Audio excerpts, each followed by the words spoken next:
Dalam nama Bapa dan Putra dan Roh Kudus. Amin. Ya Allah Bapa kami, Tuhan langit dan bumi, kerajaan-Mu Kau wahyukan kepada orang kecil dan rendah hati. Berilah kami hati yang terbuka bagi kehadiran dan kerajaan-Mu, serta kekayaan-Mu yang terpantul dalam kitab suci dan dalam alam semesta serta dalam hidup kami. Inilah doa permohonan kami demi Kristus, Tuhan dan pengantara kami. Amin. Tuhan bersamamu dan bersama rohmu. Inilah Injil suci menurut Matius. Dimuliakanlah Tuhan. Sekali peristiwa Yesus bersabda, "Marilah kepadaku semua yang letih lesu dan berbeban berat, aku akan memberi kelegaan kepadamu. Pikullah kuk yang kupasang dan belajarlah padaku, karena aku lemah lembut dan rendah hati, dan jiwamu akan mendapat ketenangan. Sebab kuk yang kupasang itu enak dan bebanku pun ringan." Demikianlah sabda Tuhan, terpujilah Kristus. Dalam perjalanan yang jauh, seseorang yang kelelahan pasti akan mencari tempat untuk beristirahat.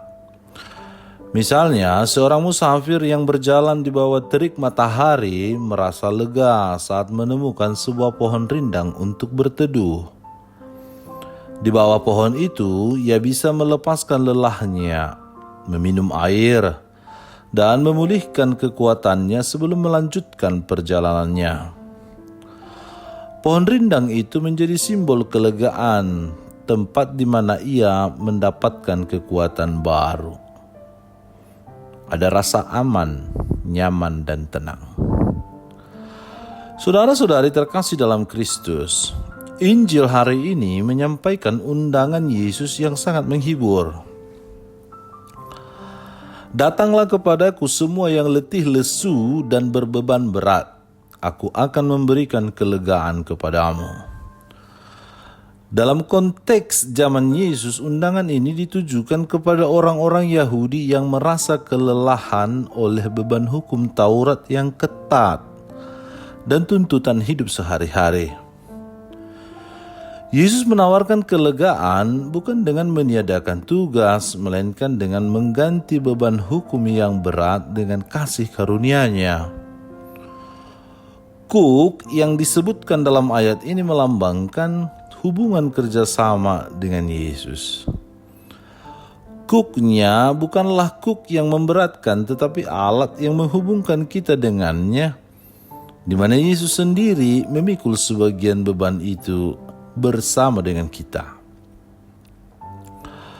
Selain menawarkan kelegaan, Yesus mengundang kita untuk belajar dari kelemah lembutan dan kerendahan hatinya. Kelembutan Yesus memancarkan penerimaan tanpa syarat, sementara kerendahan hatinya mengajarkan kita untuk berserah pada kehendak Allah. Melalui kedua hal ini, kita tidak hanya menemukan kedamaian fisik, tetapi juga kedamaian batin yang sejati. Dalam terang hermeneutika, undangan Yesus ini adalah janji kekal bahwa kehadirannya membawa pemulihan dan pembaruan bagi semua orang yang datang kepadanya dengan iman dan kepercayaan. Masa Advent adalah waktu penantian yang penuh harapan. Di tengah persiapan lahiriah untuk Natal, kita seringkali dibebani oleh kesibukan dan tekanan hidup. Injil hari ini mengingatkan bahwa Yesus adalah jawaban bagi kelelahan kita. Advent bukan hanya waktu menunggu, tetapi kesempatan untuk kembali kepadanya, menyerahkan semua kekhawatiran dan menemukan kedamaian sejati itu. Dalam masa Advent, kita diajak untuk menenangkan hati dan fokus pada persiapan batin. Sebagaimana Yesus menawarkan kelegaan, kita juga dipanggil untuk merenungkan betapa besar kasih Allah yang hadir dalam diri Kristus. Dengan mendekat kepadanya melalui doa, refleksi, sakramen rekonsiliasi atau tobat, kita membiarkan Tuhan membawa damai dalam hidup kita. Advent adalah momen untuk menyadari bahwa kelegaan sejati datang bukan dari hilangnya masalah, tetapi dari kehadiran Tuhan yang menyertai setiap langkah hidup kita. Pesan Yesus dalam Injil ini dapat kita wujudkan dengan menyediakan waktu untuk datang kepadanya melalui doa dan meditasi. Advent menjadi saat yang tepat untuk menyerahkan beban hidup kita kepada Tuhan, memperbaharui hubungan dengannya, dan menerima damai sejati yang Ia tawarkan. Kita juga dapat memanfaatkan kesempatan ini untuk memperbaiki hubungan dengan sesama melalui kasih dan pengampunan, sehingga kita menjadi pembawa damai dimanapun kita berada. Selain itu, kehadiran Yesus yang membawa kelegaan menginspirasi kita untuk menjadi sumber kelegaan bagi orang lain. Dengan tindakan sederhana seperti mendengarkan, membantu, atau mendoakan mereka yang membutuhkan, kita ikut mengambil bagian dalam misi Kristus untuk membawa damai ke dunia. Pikullah kuk yang kupasang dan belajarlah pada aku, karena aku lemah lembut dan rendah hati, dan jiwamu akan mendapat ketenangan. Ya Tuhan yang Maha Pengasih dan Penyayang, kami bersyukur atas pendampingan dan tuntunan-Mu lewat malaikat pelindung.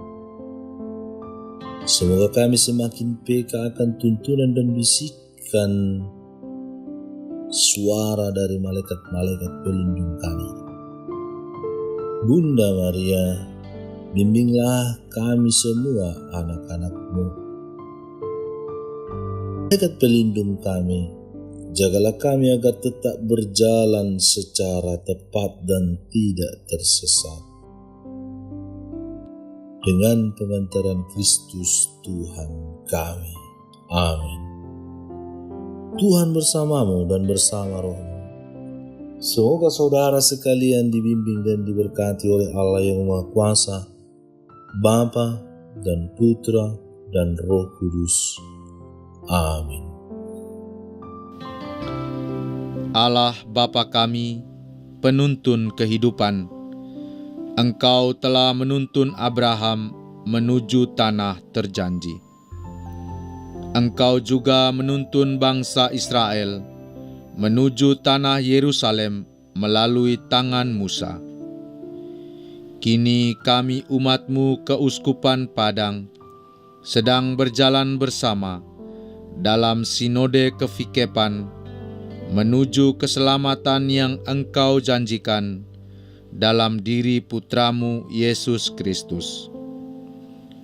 Tuntunlah peziarahan hidup kami dengan kuasa Roh Kudus-Mu, agar kami tetap tabah, sabar dan setia menghadapi kesulitan dan tantangan hidup. Bimbinglah kami supaya mampu berjalan bersama, saling meneguhkan dalam iman, harapan dan kasih. Bunda Maria, doakanlah kami putra-putrimu sepanjang sinode kefikepan ini berlangsung. Ya Bapa, Engkau kami sembah dan muliakan, kini dan sepanjang masa. Amin.